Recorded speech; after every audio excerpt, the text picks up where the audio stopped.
कि गाय के गोबर ले पवन तुम्हारे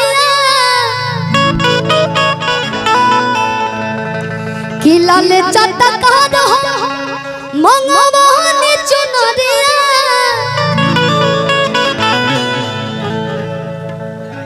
कहाँ गए सुबह जी कि दादा तन्ना मना कुलायल बा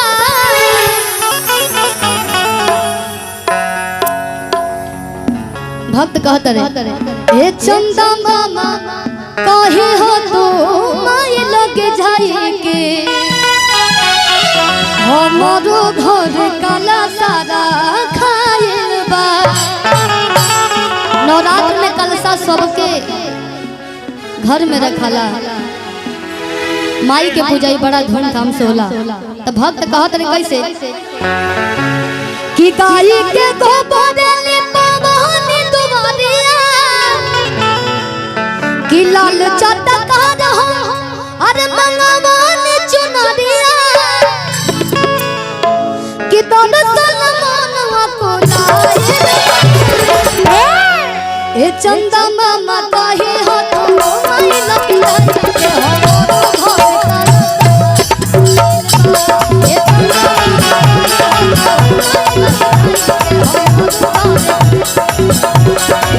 गाय के गोबर ले पवन तुम्हारिया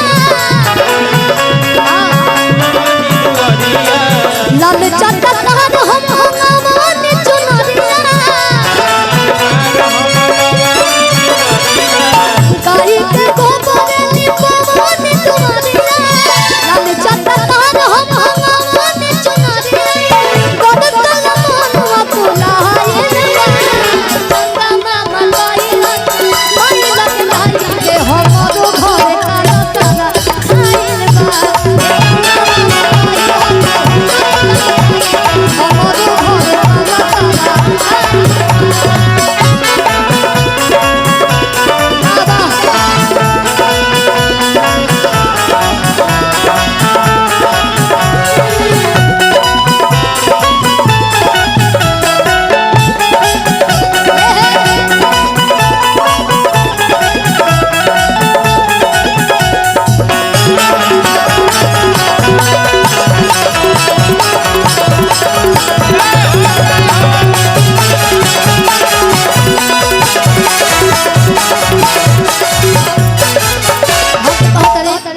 कि हमने से तू तो बड़े दूर बाड़ा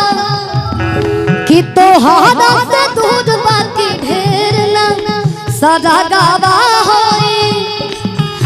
अरे हमने से तू तो बड़े दूर बाड़ा तोहारा से दूर बाकी ढेर ना सदा गावा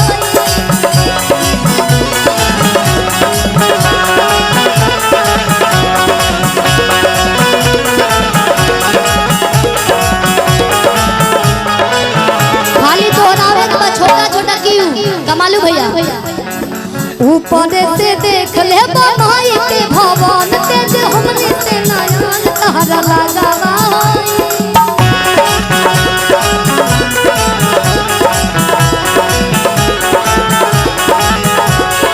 हमने से तू तो बड़ी दूध बारा तहरा से दूध बाकी ढेर ना सारा गावा ऊपर से देख ले भाई के भवन तेज हमने से नयन तहरा लगावा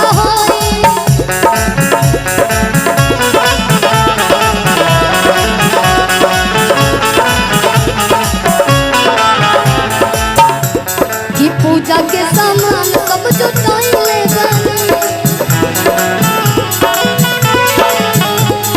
गंगा जी के पानी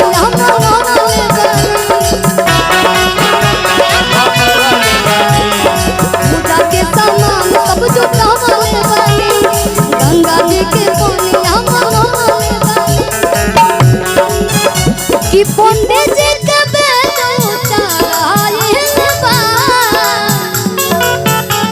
ए चंदा मामा कहे हो तू हमरो घर काला तारा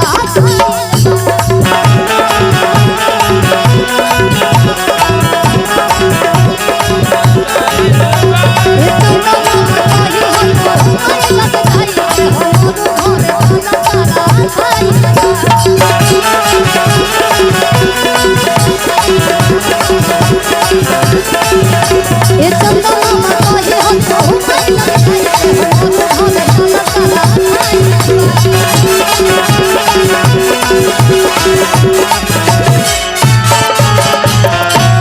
मजा नहीं क्या बतना भैया।